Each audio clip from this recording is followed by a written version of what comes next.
저는 지난 17일부터 27일까지 비행기에서 지낸 시간을 빼면 9일 동안 그리스와 튀르키예로 성지순례를 다녀왔습니다. 그리스에서 4일을 머물었고 튀르키예에서 5일을 머물고 그렇게 왔습니다. 하루하루가 강행군이었습니다. 이 가이드 하시는 목사님이 이렇게 말씀하세요. 내일은 4, 5, 6입니다. 이게 무슨 뜻인가 하면 4시에 이 모닝콜을 호텔마다 이제 방마다 해주는 거예요. 그럼 일어나서 1시간 동안 준비하고 5시에 내려와서 호텔에서 아침을 막 먹어요. 그리고 6시에 출발하는 겁니다.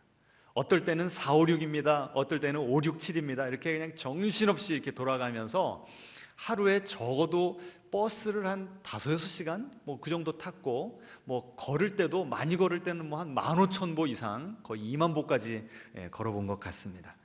그렇게 몸이 좀 힘들고 빡빡한 스케줄이었지만 이 바울이 걸어갔던 그 길을 걸어가 본다는 것이 얼마나 은혜가 되는지, 그래서 제가 이렇게 얼굴이 밝아져 왔습니다.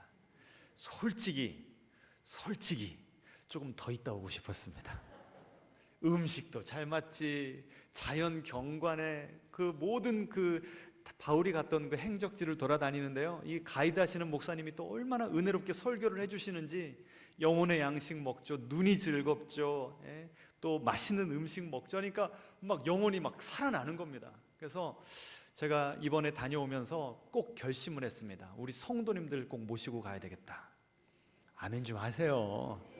이번에 인도하는 목사님들 빼고 30명이 참석을 했는데 한 교회에서, 오산에 있는 한 교회에서 14분이 왔어요.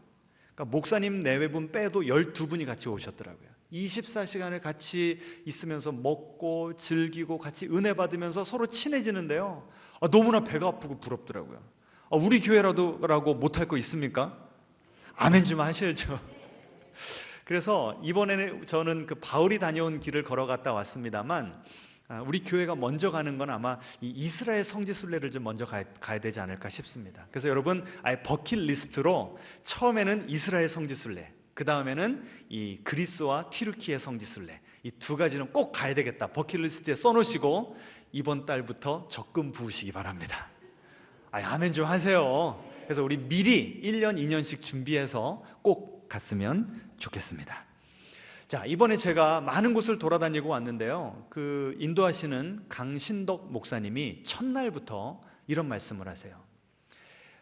이번 성지순례를 다니면서 여기가 어디입니다, 여기는 바울이 무엇을 했던 장소입니다, 이렇게 설명을 해주겠지만 팩트, 그 사실만 받아들이려고 하지 마시고 그 사실 그 뒤에 있는 사도 바울이 무슨 마음으로 이 길을 걸었을까, 무슨 마음으로 여기서 이런 사역을 했을까, 사도 바울의 마음을 묵상하시기 바랍니다. 이렇게 이 성지순례의 그 포인트를 딱 잡아주시더라고요. 그게 너무나 좋았습니다.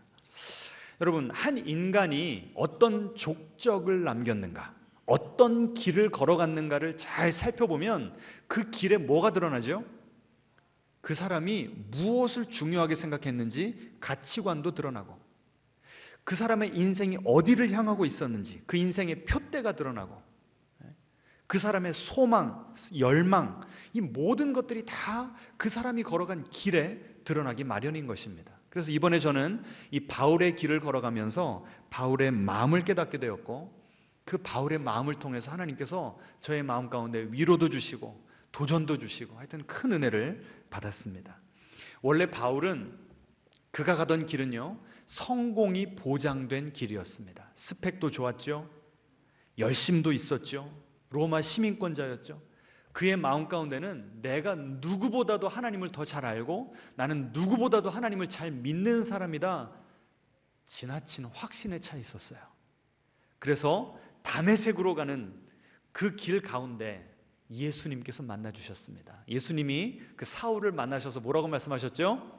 사울아 사울아, 내가 어찌하여 나를 핍박하느냐, 나는 너를 선택했다, 나는 너를 만방에 내 이름을 전할 나의 귀한 택한 그릇으로 삼았다.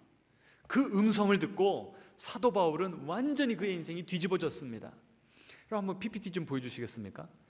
이 사도행전에 보시면 크리스찬, 이 예수 따름이, 작은 예수라고 하는 그 크리스찬이라고 하는 용어는요, 사도행전 13장에 처음 나옵니다.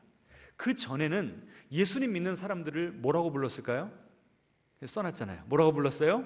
그 도를 따르는 사람. 왜 우리나라는 지하철에서 도를 아십니까? 한 번씩 물어봐서 이 도에 대한 어감이 별로 안 좋은데요, 이 도는 무슨 도자죠? 길도자. 그래서 영어로 보시면 the way, 그 길을 따르는 사람들이 바로 크리스찬이었습니다. 그러면 그 길이란 어떤 길일까요? 누구의 길일까요? 누가 걸으셨던 길일까요? 예수님이 걸으셨던 길이죠. 그래서 사도 바울은 그 예수님의 길을 따라가는 사람들을 핍박하고, 이 뿌리부터 잘라내야 된다, 발본색원해야 된다라고 해서 다메섹으로 가다가 예수님을 만남으로 그의 인생의 항로가 180도 유턴하고 완전히 뒤집어져서 자기 스스로가 뭐 하는 자가 됐어요? 그 길을 따라가는 자가 된 것이 없습니다. 저를 보여주세요. 자, 이렇게 이 사도 바울은요, 예수님을 만나면서 예수님한테 미친 사람이 되었습니다. 나는 지금까지 예수님을 박해했는데, 나는 예수님의 교회를 핍박했는데, 예수님은 나를 지켜보고 계셨고, 나를 택하셨고, 나를 용서하셨고, 나를 들어쓰시기로 모든 계획을 가지고 계셨대요. 그 예수님의 사랑에 항복하게 된 것이었습니다. 여러분도 이렇게 가시던 길, 여러분의 편안한 길, 욕망의 길, 코리안 드림의 길 가시다가 꼬꾸라져서 확 이 방향을 트신 이런 회심의 경험이 있으십니까? 아니, 아멘이셔. 적으세요. 지금 여러분은 어떤 길로 가고 계시냐고요? 누구를 향해서 지금 걸어가고 계시냐고요? 오늘 이 길에 대한 이야기를 좀 해보려고 합니다. 여러분, 이 예수님이 가셨던 길을 따른다는 것은 꽃길일까요? 십자가로 향하는 길일까요? 그런데 우리는 예수님을 믿으면서 어떤 길을 기대하지요? 꽃길을 기대해요. 이번에 제가 이 성지순례 가서 회개를 많이 했습니다. 이 사역자라고 하는 사람이, 그 예수님의 십자가의 길을 따른다고 하는 사람이 제가 꽃길만 기대하고 있었더라고요. 이 봉신교회 행복한 목회지만 그래도 쉽지 않은 목회였거든요. 다른 목사님들 보면서 아우, 저런 목사님들은 꽃길 걷게 해주시면서 하나님 왜 나는 이렇게 십자가의 길을 걷게 하십니까? 할아버지 할머니 때부터 쌓아놓은 게 있고 부모님이 그렇게 고생하셨고 헌신하셨으면 제가 목회할 때는 좀 빵빵 터지고 좀 탄탄대로가 열리고 만사형통하고, 이게 안 되니까 제가 막 시험에 들려고 그러더라고요. 그런데 이번에 바울의 길을 걸어가면서 바울은 누구를 따라갔다고요? 예수님을 따라갔어요. 그 예수님의 길이 고난의 길이고 희생의 길이고 자기 비움의 길이고 자기 부인의 길이더라고요. 이 갑분싸는 뭐죠? 여러분도 꽃길만 걷고 싶으십니까? 사도 바울은요, 그 길을 걸어갈 때야만 경험할 수 있는 하나님의 깊은 은혜를 경험했습니다. 넓은 길로 가려고만 하면, 내 욕망을 쫓아가려고만 하면 결코 경험할 수 없는 은혜를 사도 바울은 차원에서 예수님에게 사로잡히고 예수님의 사랑에 미쳐서 그 길을 걸어가면서 고통스러웠지만 아팠지만 하나님의 놀라운 은혜를 경험하게 된 것이었습니다. 그래서 저는요, 오늘 이 사도 바울이 걸어갔던 많은 길들 가운데 드로아, 네아폴리, 빌립보 이 세 가지 지역을 한번 좀 쭉 쫓아가면서 그 바울의 마음 그리고 하나님의 은혜에 대해서 함께 묵상해 봤으면 좋겠습니다. 어디라고요? 여러분 너무 익숙하지 않죠? 사도행전을 많이 읽어도 우리는 스토리 중심으로 읽지 지명에는 잘 관심을 기울이지 않아요. 왜 그럴까요? 안 가봐서 그래. 안 가봐서. 한번 가보면 그때부터 이게 좀 감이 잡히기를 시작하는 것 같습니다. 자, 이 사도 바울이요, 총 3차 이 선교 여행을 다닌 것으로 사도행전에는 기록이 되어 있는데요. 2차 선교 여행을 다닐 때 아주 답답한 일을 경험합니다. 2차 선교 여행의 목적은 무엇이었냐면 1차 선교 여행 때 다니면서 세워진 그 교회들이 지금 제대로 잘 돌아가고 있나를 확인하기 위해서 2차 선교 여행을 간 것이었습니다. 그런데 거기에서 멈추지 않고 더 나가려고 한 거예요. 자, 성경 구절을 좀 보여주시겠습니까? 같이 읽죠. 성령이 아시아에서 말씀을 전하지 못하게 하시거늘 그들이 부르기아와 갈라디아 땅으로 다녀가 무시아 앞에 이르러 비두니아로 가고자 애쓰되 예수의 영이 허락하지 아니하시는지라 무시아를 지나 드로아로 내려갔는데. 자, 먼저 보시면 사도 바울의 원래 그 의도, 사도 바울의 뜻은 무엇이었어요? 어디에서 복음을 전하는 것이었습니까? 아시아. 이 아시아는요, 헬라 문화권입니다.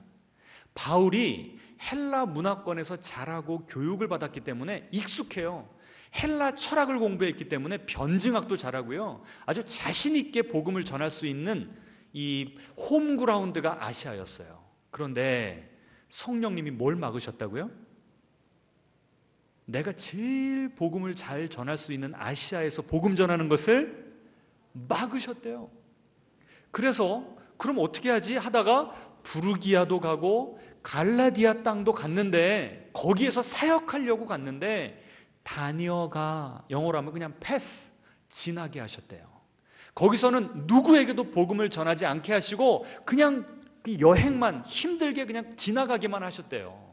게다가 무시아 앞에 이르러는 어디로 가고 싶었대요? 비두니아. 여러분 성경책 맨 뒤에 보시면 사도 바울의 전도 이 선교 여행의 이 행로가 나옵니다. 다 한 번씩 그 지명을 찾아보면서 한번 읽어보세요. 쭉 가는데 여기도 아니야 저기도 아니야 하나씩 다 막으셨다는 거예요. 그래서 마지막 다다른 곳이 어디입니까? 무시아를 지나 어디로 내려갔어요? 드로아로 내려갔대요. 자, 드로아 사진 한번 보여주시겠습니까? 이 앞에 보이는 돌들이 아주 오래된 돌들입니다. 드로아 항구의 흔적만 남아있는 거예요. 지금 바울이 여기다 복음을 전할까? 근데 하나님이 no, 저기다 복음을 전할까? 그냥 지나가. 계속 막으셔서 여기도 안 되고 저기도 안 되고 하니까 마지막에 어디를 왔다고요? 바닷가 앞에 다다른 거예요. 앞에 뭐밖에 없어요. 지금 바닷물밖에 없는 거예요. 갈 데가 있어요 없어요? 지금 내 마음은 불이 탑니다. 예수님이 나를 사랑하시는, 예수님께서 나를 위해서, 우리 온 인류의 죄를 위해서 대신 담당하시고 십자가에 돌아가신 이 피 묻은 복음을 한 사람에게라도 더 전해야 되겠는데 내 마음은 불이 타는데 하나님이 길을 다 막으시는 거예요. 여러분도 지금 무언가 간절한 기도의 그 제목이 있으시죠? 좀 고개 좀 끄덕여 보셔야. 이게 여러분의 욕망을 위한 겁니까? 아니면 정말 하나님의 영광을 위한 겁니까? 하나님의 영광을 위하는 거잖아요. 내가 주님 뜻대로 살고 싶은 거잖아요. 그런데 하나님이 우리를 드로아까지 이렇게 코너로 모르실 때가 있어요. 갈 데가 없어. 갈 데가. 막다른 곳까지 간 데가 바로 어디였다고요? 드로아 항구였다는 거예요.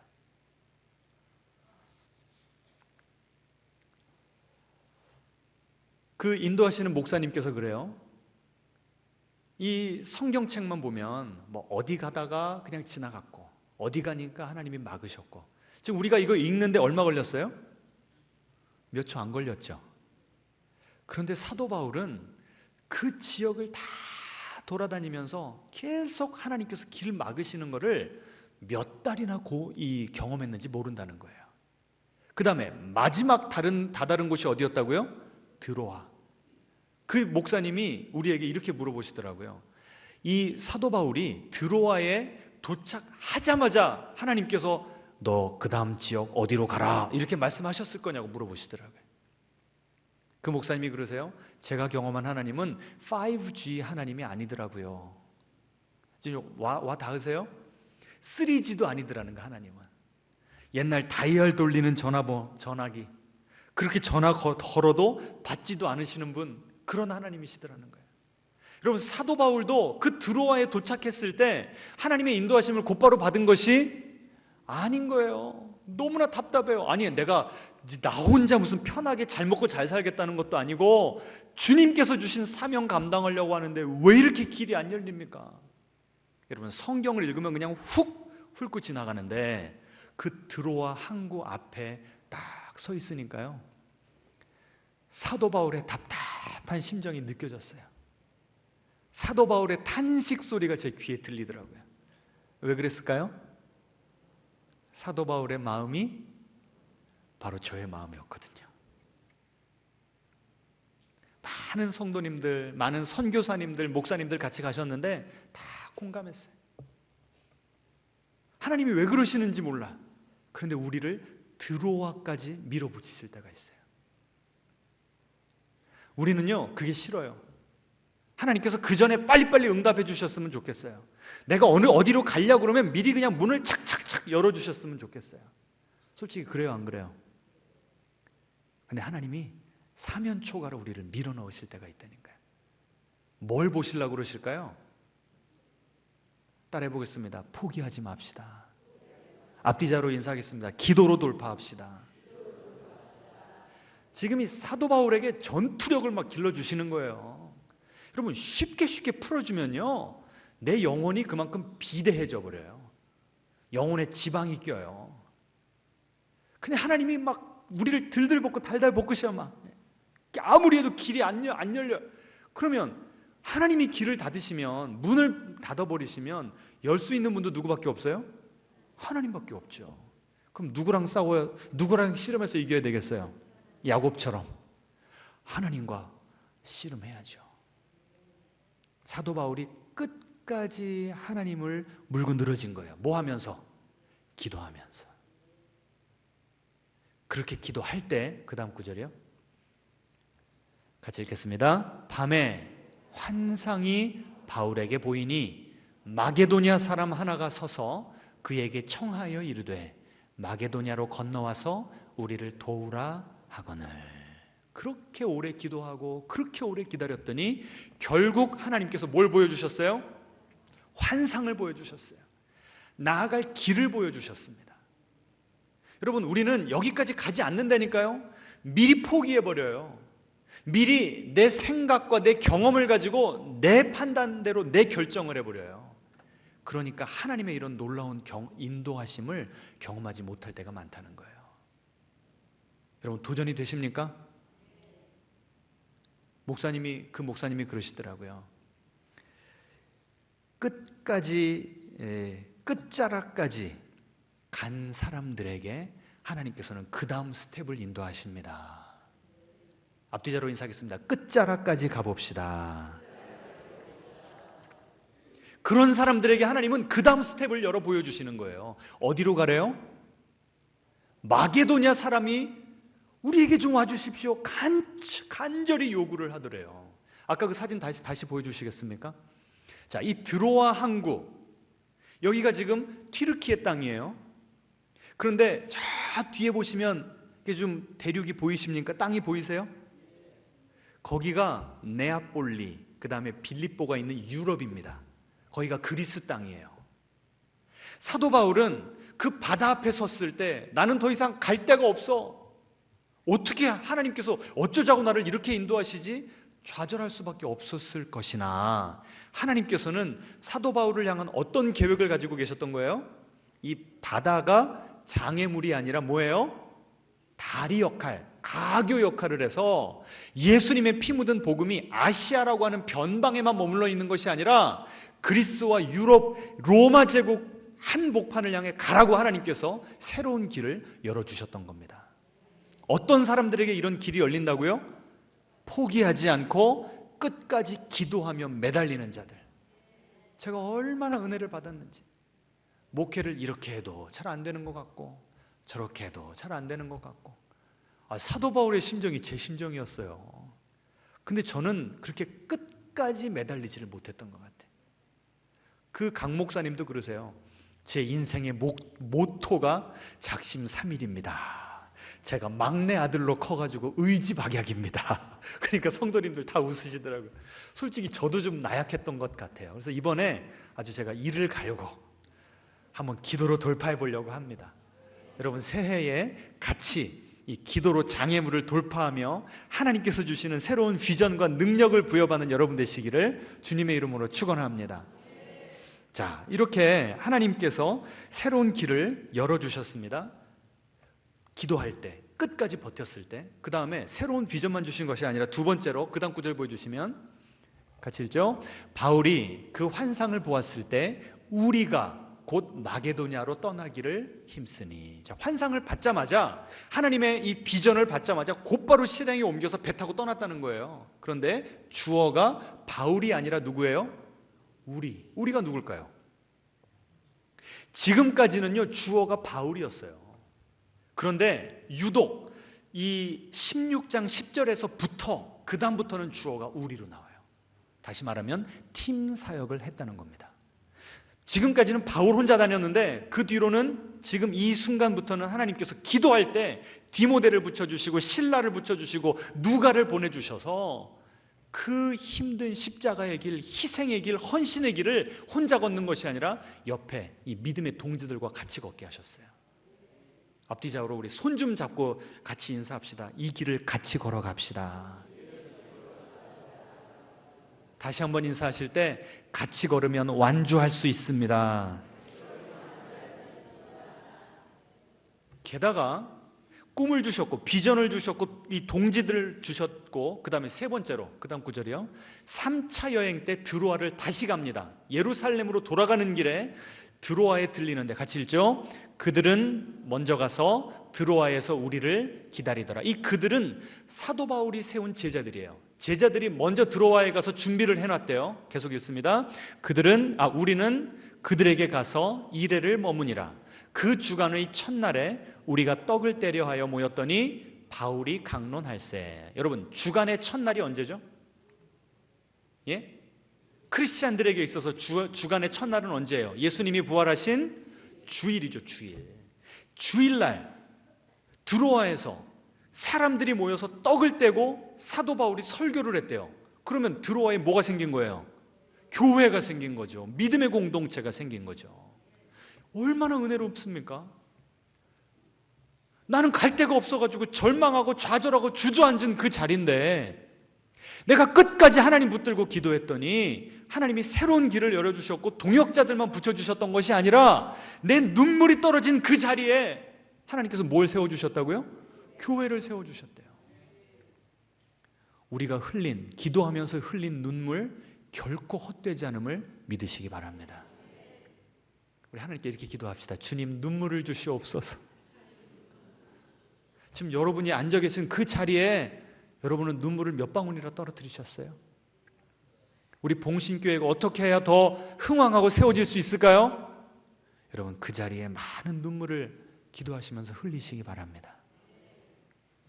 자, 그래서 첫 번째 우리가 살펴본 곳이 드로아였어요. 오늘 시간이 왜 이렇게 빨리 갑니까?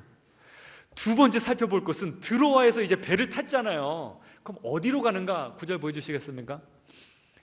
우리가 드로아에서 배로 떠나 이튿날 네아폴리로 가고. 자, 네아폴리는 그럼 아시아겠습니까? 유럽이겠습니까?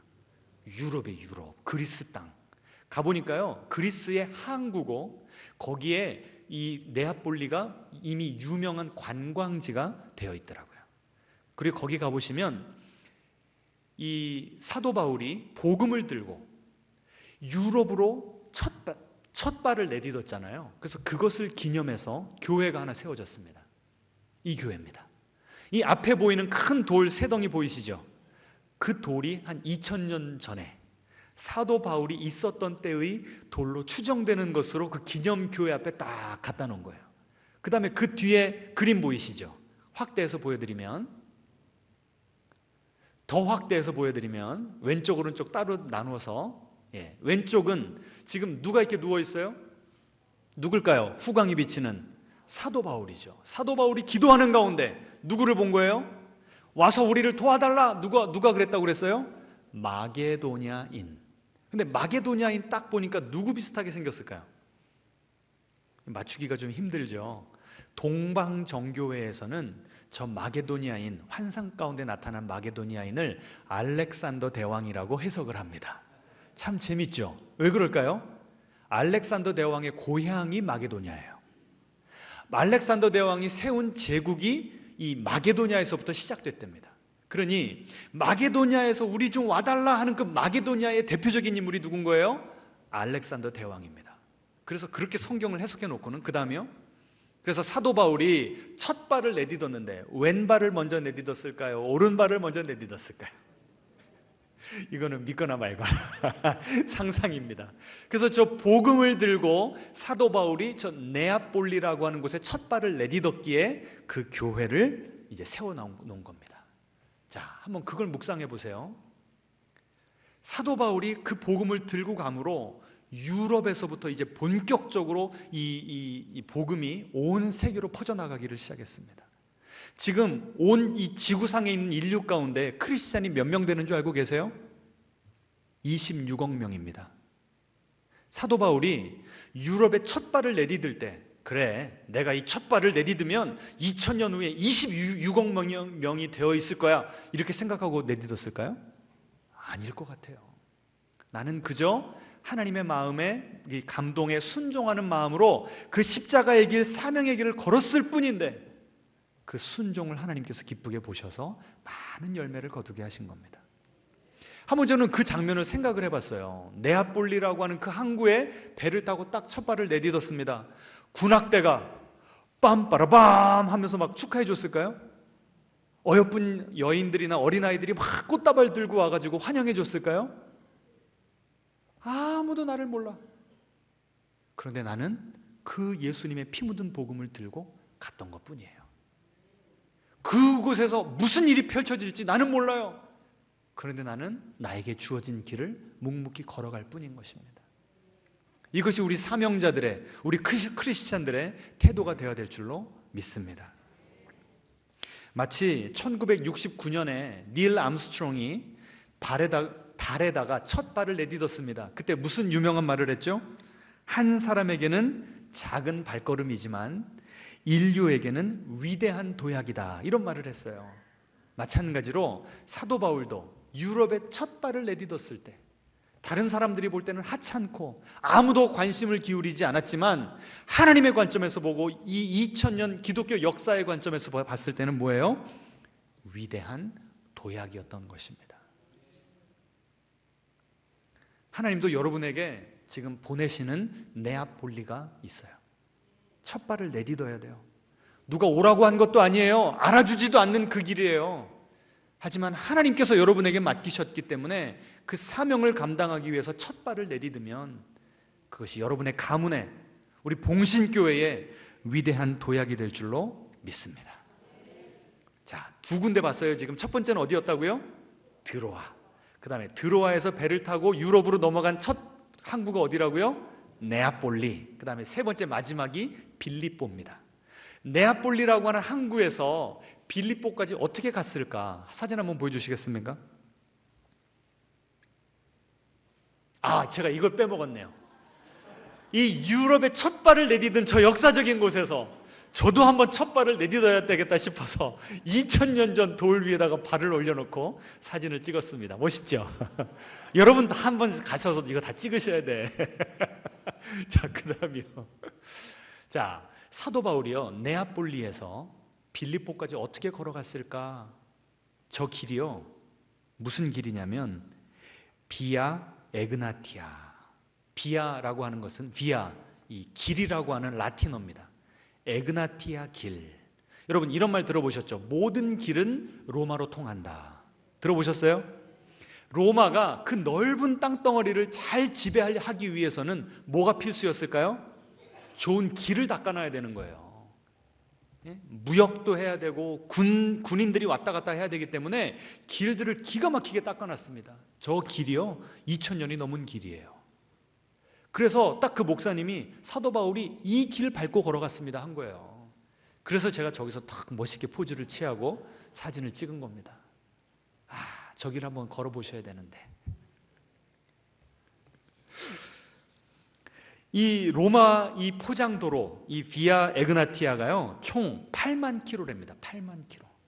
로마의 엄청난 길들을 다 미리 깔아놓은 상태에서 사도 바울이 그 길들을 밟고 지나가면서 복음을 전했다는 거예요. 하나님께서 타이밍을 기가 막히게 맞춰 주셨습니다. 자, 그 빌립보에서 어떤 일이 있었는가 같이 한번 읽어보죠. 거기서 빌립보에 이르니 이는 마게도냐 지방의 첫 성이요 또 로마의 식민지라. 안식일에 우리가 기도할 곳이 있을까 하여 문 밖 강가에 나가 거기 앉아서 모인 여자들에게 말하는데. 자, 지금 안식일이 됐어요. 빌립보에 도착은 했는데 도대체 누구에게 복음을 전할지 막막한 겁니다. 사도 바울은 지금까지 전도 여행을 다니면서 항상 안식일에는 어디를 갔냐면 회당에 갔어요. 회당은 누가 모이는 곳이죠? 유대인들이 모이는 곳입니다. 회당은 성인 유대인 남자가 10명만 있어도 만들 수 있는 곳이 회당이에요. 그런데 유럽에 가보니까 유대인들이 있어요, 없어요? 유대인 성인 남자가 빌립보라고 하는 성에 10명도 안 되는 거예요. 그러니까 회당도 없는 겁니다. 그래서 너무나 막막한 마음에 어디를 갔다고요? 문 밖 강가, 성문 밖에 있는 강가로 갔는데 그 다음에요?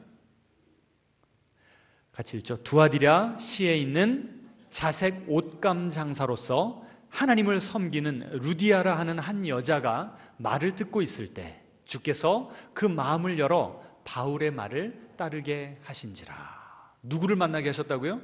루디아를 만나게 하셨어요. 근데 루디아는 어떤 사람이래요? 자색 옷감 장사. 그 당시에는요, 염색하는 것이 엄청나게 비쌌답니다. 그래서 염색한 옷은 누구만 입을 수 있었는가? 귀족과 왕들만 입을 수 있었대요. 그러면 그 비싼 옷, 요새로 말하면 뭘까요? 명품이죠, 명품. 그러니까 루디아는 어떤 사람이었던 거예요? 명품 회사의 사장이었던 거예요. 하나님께서, 그 다음에 또 루디아는 뭐라고 나옵니까? 하나님을 섬기는 루디아. 이방인이었지만 야훼 하나님, 이 구약의 율법에 대해서 공부하면서 하나님에 대한 궁금함과 이 갈급함이 있는 구도자였던 거예요. 그런데 사도 바울이 다 하나님께서 만나게 해주셔서 예수님이야말로 구약 율법의 성취다라고 하는 것을 다 성경을 풀어 헤쳐주니까 눈이 열리게 되면서 와, 그럼 내가 그 예수님을 만나기를 원합니다.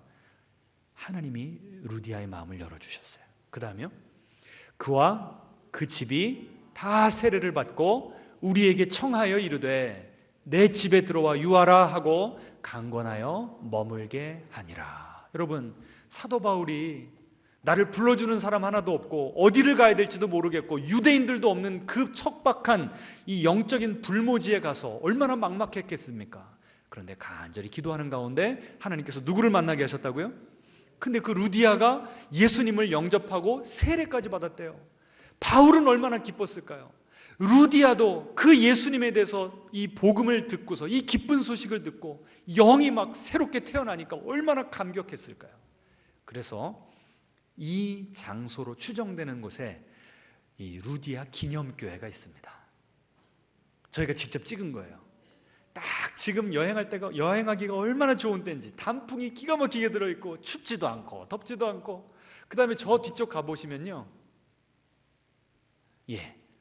세례터로 추정되는 곳, 이 강이 흐르고 있어요. 강이.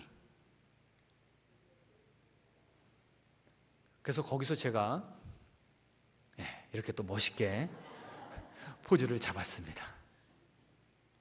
이곳에서 딱 저 물가에서요, 그 인도하시는 목사님이 저쪽 다리 있잖아요, 다리. 이 왼쪽에 서 있던 분들에게 다 이쪽으로 건너오십시오 그래요. 그러면서 무슨 말씀을 하시냐면 세례란 이쪽에서 저쪽으로 건너가는 것을 뜻합니다.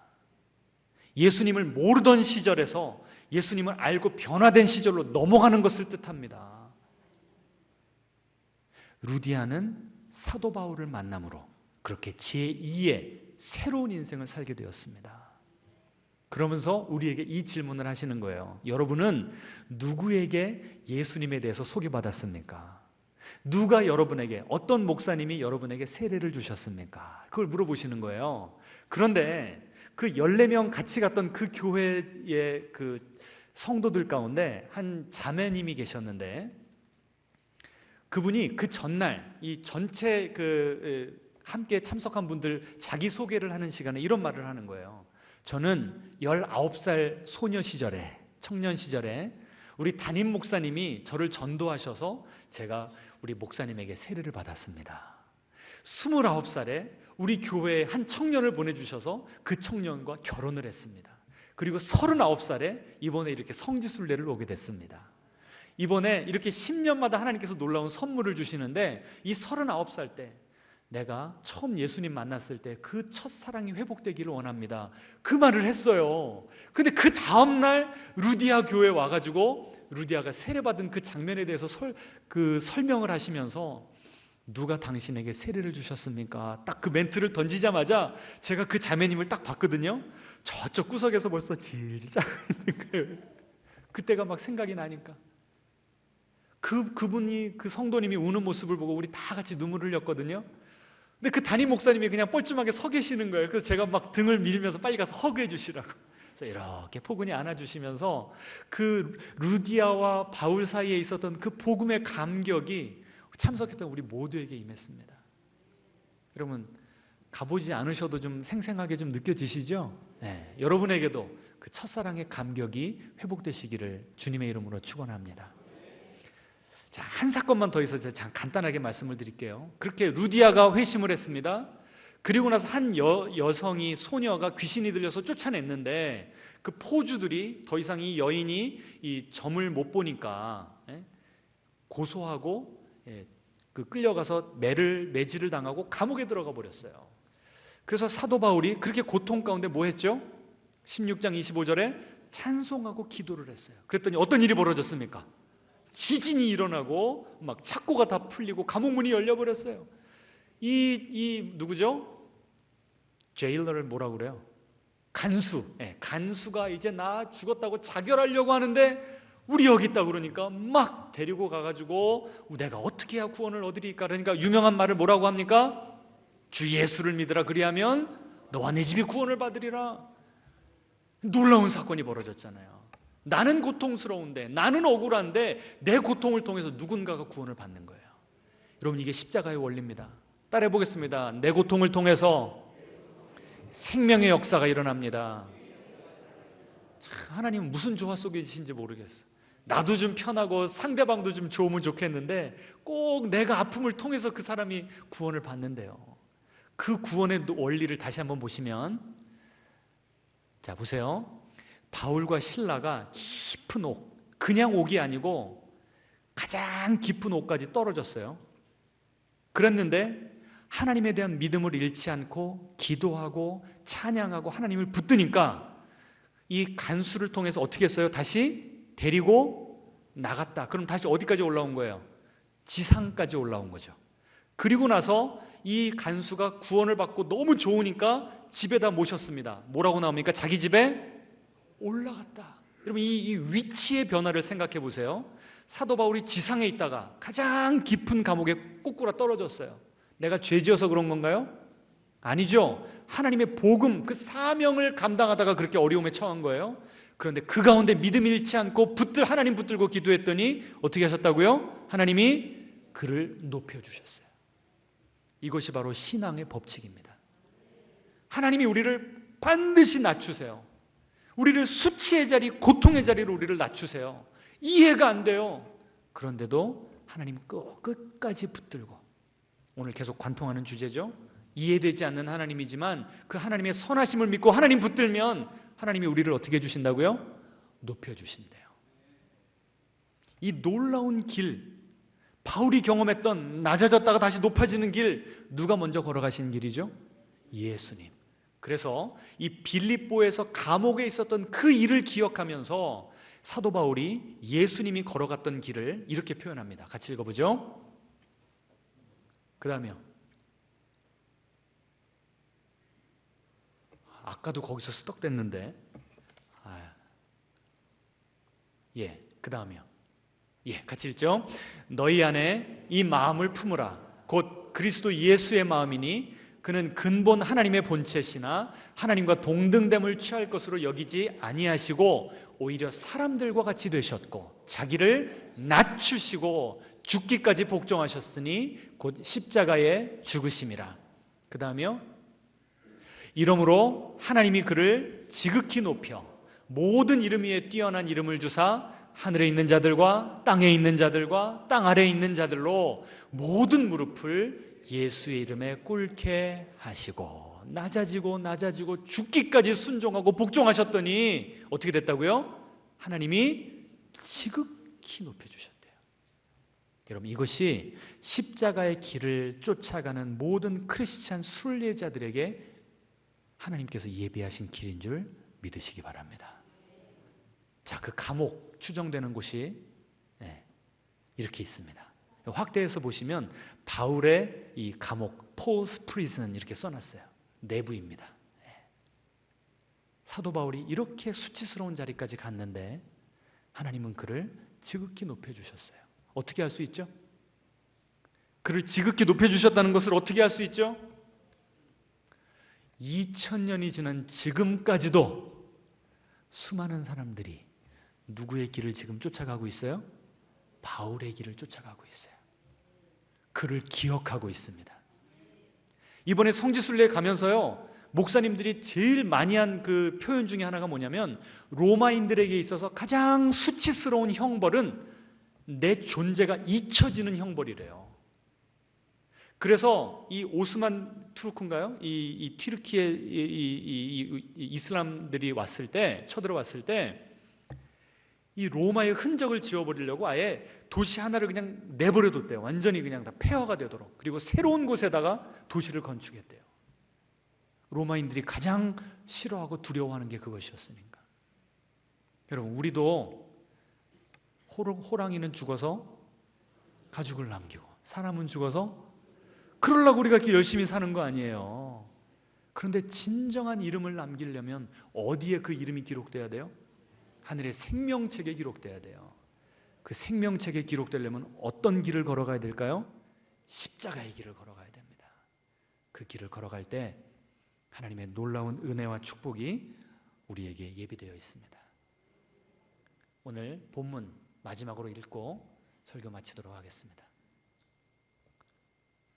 같이 읽죠. 내가 달려갈 길과 주 예수께 받은 사명 곧 하나님의 은혜의 복음을 증언하는 일을 마치려 하면은 나의 생명조차 조금도 귀한 것으로 여기지 아니하노라. 이렇게 사시는 여러분 되시기를 주님의 이름으로 축원합니다. 함께 찬양하겠습니다.